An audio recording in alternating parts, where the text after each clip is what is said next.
Hello listener.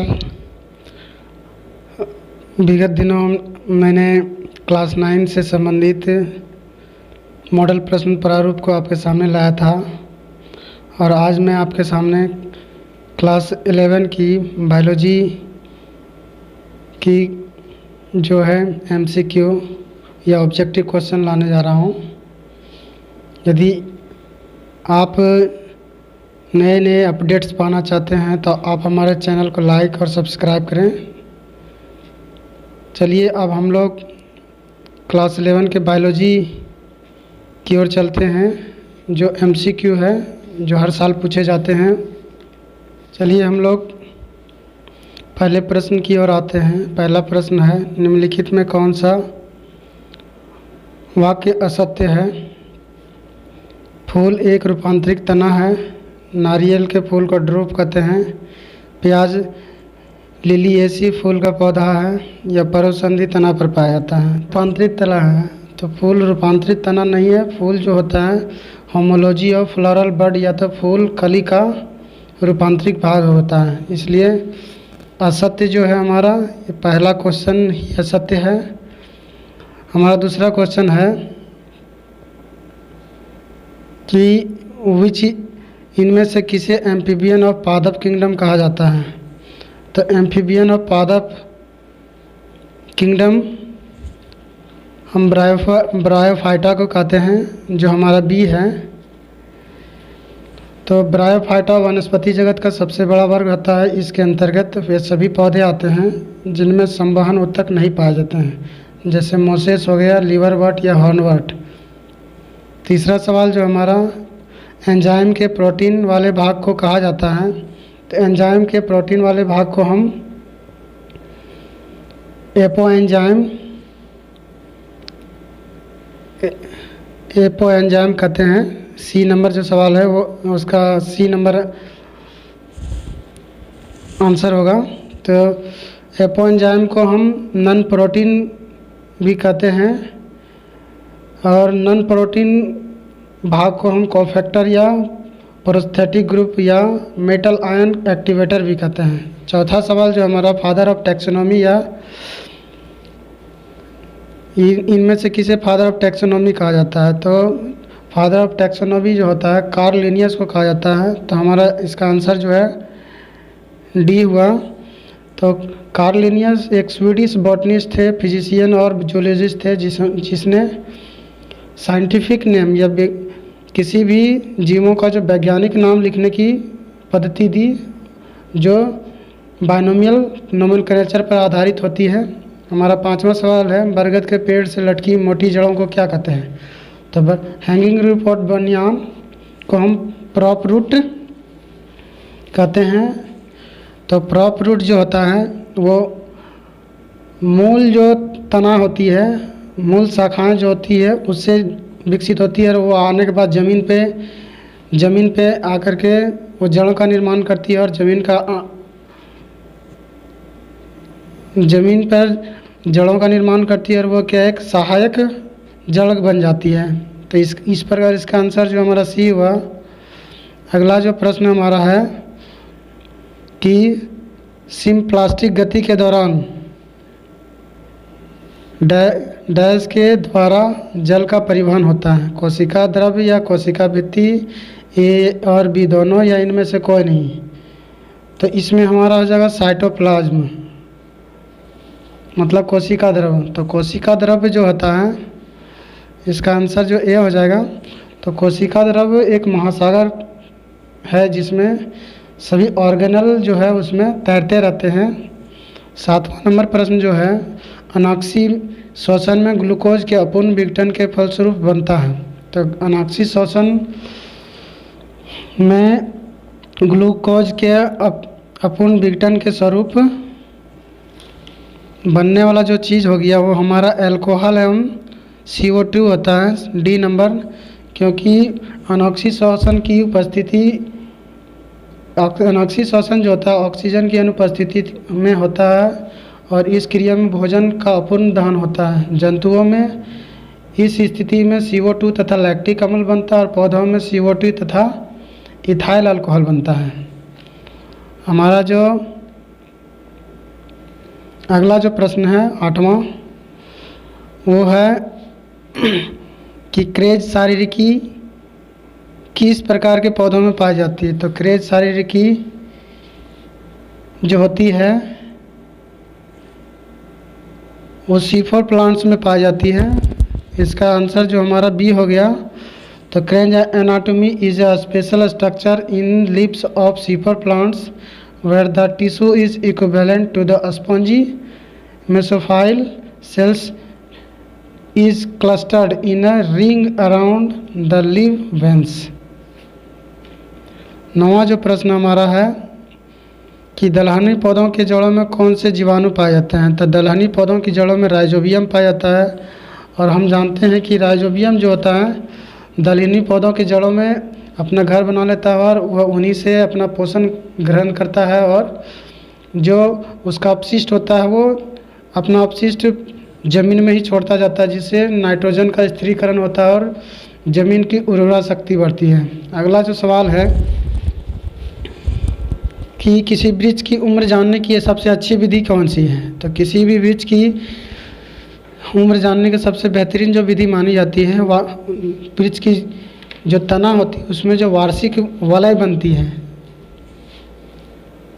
वो उसका वार्षिक वलय जो होता है C नंबर, पेड़ की तना में वार्षिक वलय बनता है जो एक साल में एक धारियाँ बनती है। पेड़ की उम्र जितनी होती है उतनी ही धारियाँ बनती है। तो इस प्रकार हम पता लगा लेते हैं, और ये जो होती है कार्बन डेटिंग और उसकी धारियों को गिनकर भी पता लगा सकते हैं कि पेड़ की उम्र कैसे ज्ञात की जा सकती है। चलिए अब हम लोग 11वां प्रश्न की ओर आते हैं कि रसीमोज पुष्पक्रम में सबसे छोटा फूल। रसीमोज पुष्पक्रम में सबसे छोटा फूल सबसे ऊपर रहता है, नीचे रहता है, मध्य में रहता है, कहीं भी हो सकता है। तो रसीमोज पुष्पक्रम में सबसे जो छोटा फूल होता है वो सबसे ऊपर होता है, क्योंकि कोई भी फूल जो होता है वो जैसे मान लेते हैं कि सरसों हुआ, तो सरसों में जो सबसे छोटा फूल लगता है शुरू में वो छोटा ही होता है, बाद में धीरे धीरे फैलता जाता है और बड़ा होते जाता है, इसलिए वो सबसे ऊपर और इसका आंसर हो जाएगा। अगला जो प्रश्न है हमारा 12वां कि पौधों में पानी की आपूर्ति किस क्रिया के द्वारा होती है। तो पौधों में पानी की आपूर्ति परासरण, वो परासरण क्रिया के द्वारा होती है। तो यह विसरण की एक प्रक्रिया है जो कम सांद्रता वाले अणुओं से अधिक सांद्रता वाले अणुओं की ओर गति करती है। 13वां जो प्रश्न हमारा है कि क्रेब्स चक्र कहाँ होता है।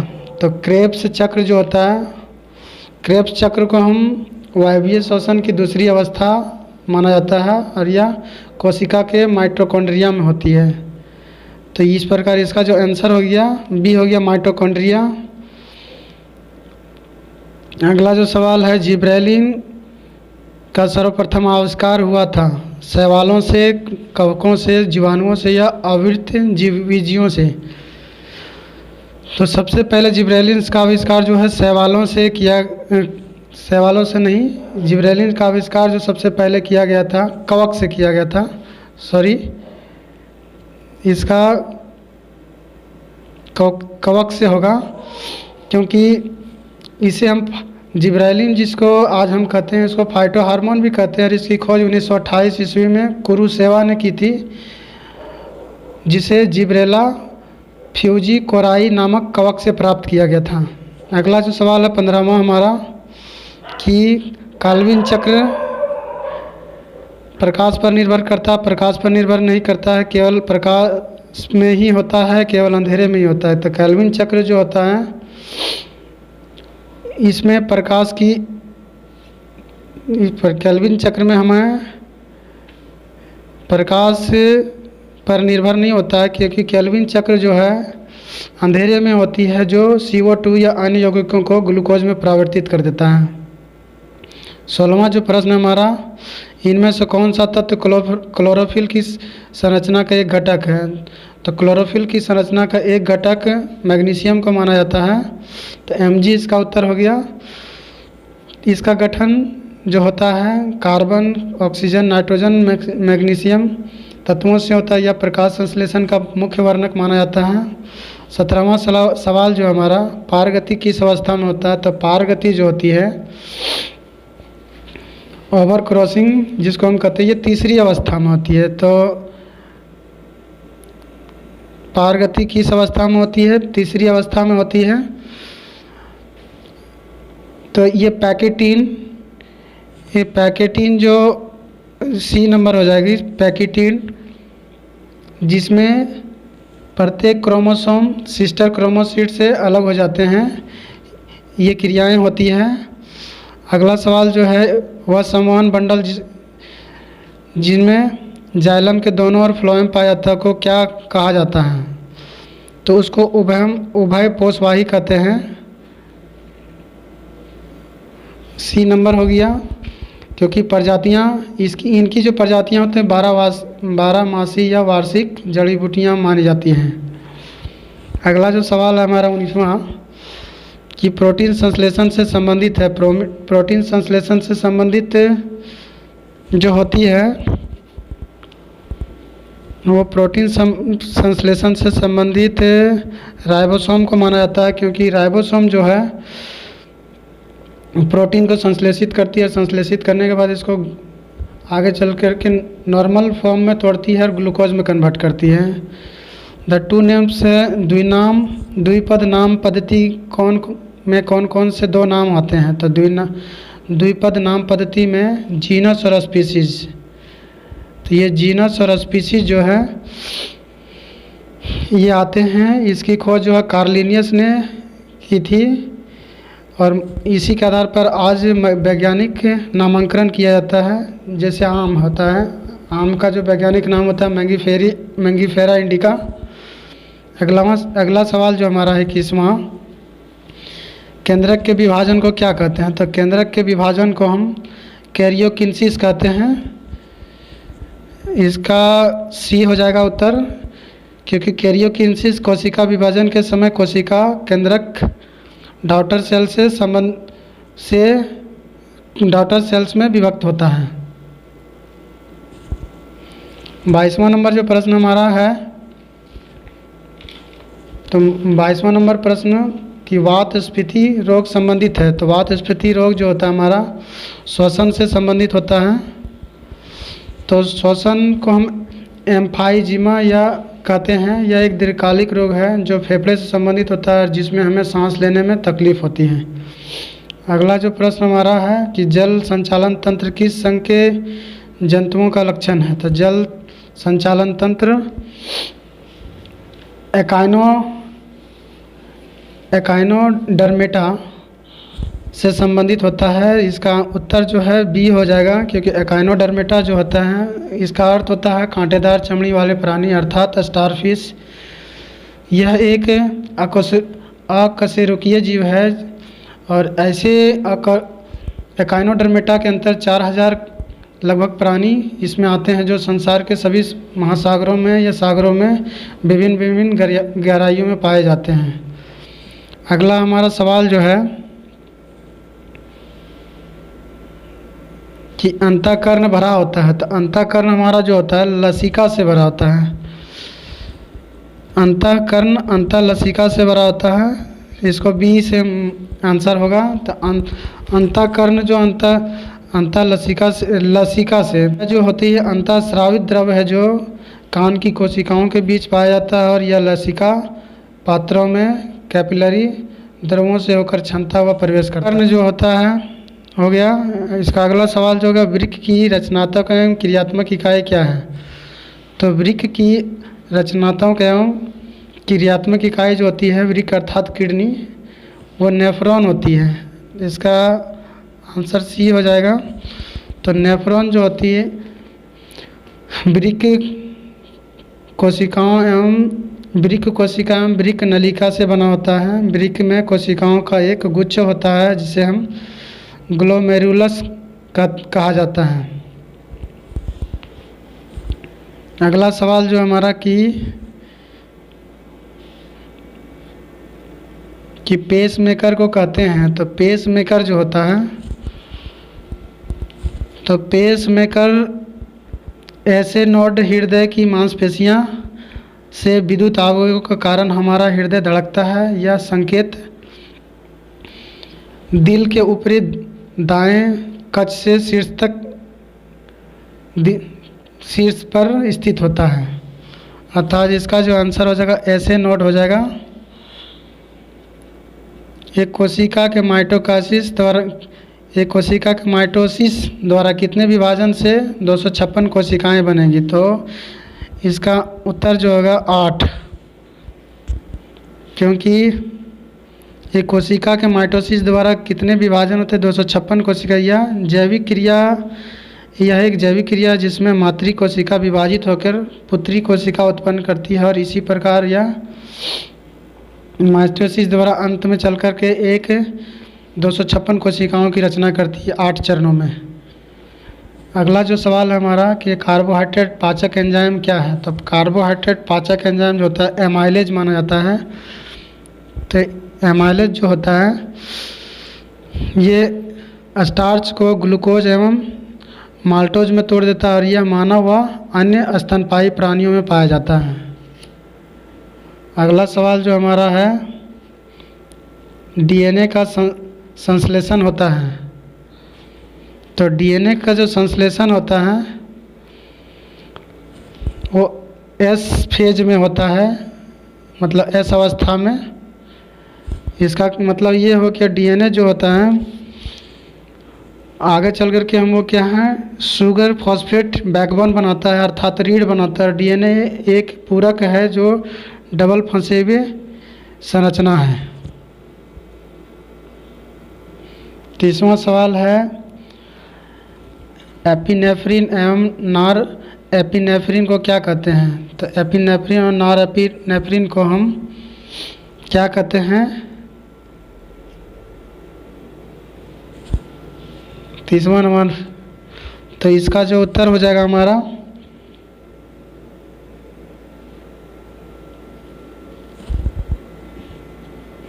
इसका तीसरा नंबर जो है इसका उत्तर हमारा आपातकाल हार्मोन हो जाएगा, क्योंकि आपातकाल जो हार्मोन होता है इमरजेंसी हार्मोन, जिसको हम एड्रिनल हार्मोन भी कहते हैं, जो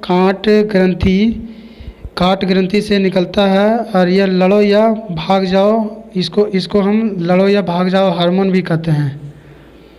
अगला सवाल जो है बृहत मस्तिष्क किसे कहते हैं? तो बृहत मस्तिष्क को हम अग्र मस्तिष्क भी कहते हैं हिंदी में, और इसको हम सेरेब्रम कहते हैं, सेरिब्रम।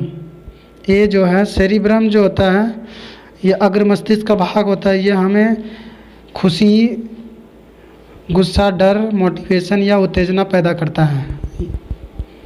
32वां नंबर जो सवाल है हमारा किसके अणुओं की बारंबारता से सेलुलोज बनता है? तो किसके अणुओं की बारंबारता से सेलुलोज बनता है? तो 17S। किसके अणुओं की बारंबारता से इसका आंसर जो है हमारा, तो किसके अणुओं की बारंबारता से सेलुलोज बनता है? तो इसका हो जाएगा एमिनो अम्ल। तो एमिनो अम्ल जो होता है ये ज़्यादा मात्रा में आने से या बार बार आने से फिर क्या सेलुलोज बनाता है।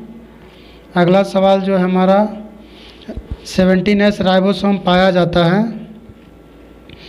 तो 17S राइबोसोम जो होता है प्रोकैरियोटिक और यूकैरियोटिक दोनों तरह के जीवों जंतुओं में पाया जाता है, इसलिए इसको सभी जीवों में हम कह सकते हैं। अगला जो सवाल हमारा 33वां नंबर कि केंदुक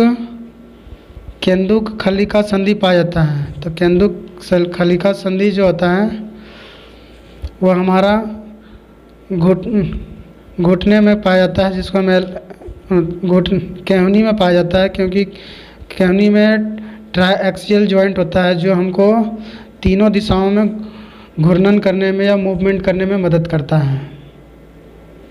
अगला जो प्रश्न है हमारा कि कौटिल्यक जंतु हैं। तो यूरिकौटिल्यक जंतु जो होता है उसको हम पक्षी कहते हैं। तो यूरिकौटिल्यक जो जीव होता है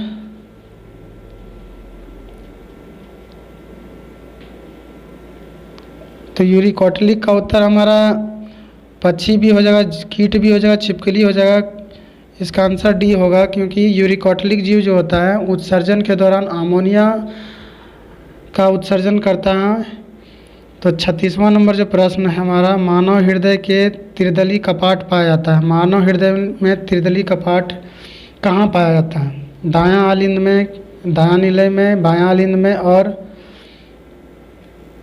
बायां निलय में, और ए और बी दोनों में, इनमें से किसी में नहीं। तो ये हमारा जो होगा ए नंबर होगा, दायां आलिंद और दायां निलय में होगा। क्योंकि ये जो काम दायां आलिंद जो होता है सारे खून को यहाँ ला करके जमा करता है और इसी के मदद से हमारा हृदय 1 मिनट में 72 बार धड़कता है। यह 1 मिनट में 70 से 75 मिलीलीटर रक्त को पंप करता है और एक दिन में 7600 लीटर लगभग 2000 गैलन रक्त को पंप करता है। और जीवन काल में लगभग 200 मिलियन रक्त 200 मिलियन जो होता है रक्त पंप करता है। अगला जो प्रश्न है हमारा कि नियत तापी जीव जंतु हैं। तो नियत तापी जीव जो होता है उसको हम एब्स कहते हैं, ABES, एविज। एविज जो होते हैं उसको हम पक्षी कहते हैं, क्योंकि पंख या उड़ने वाला जो जीव होते हैं उसी को हम पक्षी कहते हैं और एविज के अंतर्गत आते हैं। अंडा देने वाले या रीढ़धारी प्राणियों में इनमें लगभग 10,000 प्रजातियां पाई जाती हैं। अगला जो सवाल है हमारा 37वां, तो कि नियत तापी तो बता दिया गया। नियत तापी जो जीव जंतु है कार्टिलेज इज, उपास्थि है। उपास्थि क्या है? तो उपास्थि हमारा एक संयोजी ऊतक है, डी नंबर उत्तर हो जाएगा।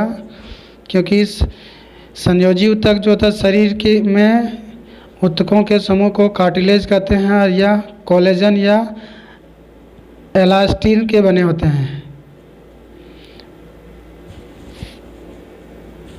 38वां नंबर सवाल बता दिया गया है। 39वां नंबर सवाल जो है हमारा कि ADH क्या है। तो ADH जो होता है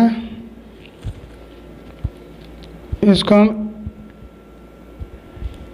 एंटी डायूरेटिक हार्मोन भी कहते हैं, या एंटी डायूरेटिक हार्मोन को हम वेसोप्रेसिन हार्मोन भी कहते हैं। 40वां नंबर प्रश्न हमारा जो है केंचुआ में नेफ्रिडिया है। तो केंचुआ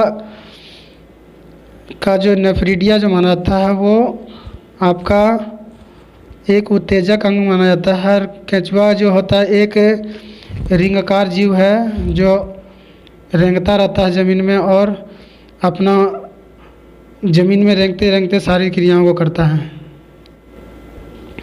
यदि आपको इसी प्रकार के अपडेट चाहिए तो आप हमारे चैनल को सब्सक्राइब करें और बेल आइकन की घंटी को प्रेस करें। धन्यवाद।